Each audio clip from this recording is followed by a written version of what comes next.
Hi, I'm Dr. Dot. A lot of people ask me, how do you keep your skin looking so fresh? Well, I don't smoke, I drink a lot of water, and I don't bake in the sun. That's an important start. But then I wash my face, sterilize this microneedle therapy tool that I got on Amazon, and wear gloves so there's no germs. And I go over my skin once a week, vertically, horizontally, diagonally. You'll see little tiny wounds. It even bleeds a little bit, which is normal, but this stimulates collagen production, which is very good for your skin, yeah?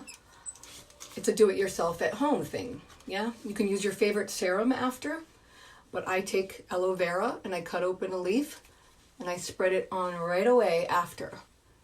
So I hope you enjoy that little tip.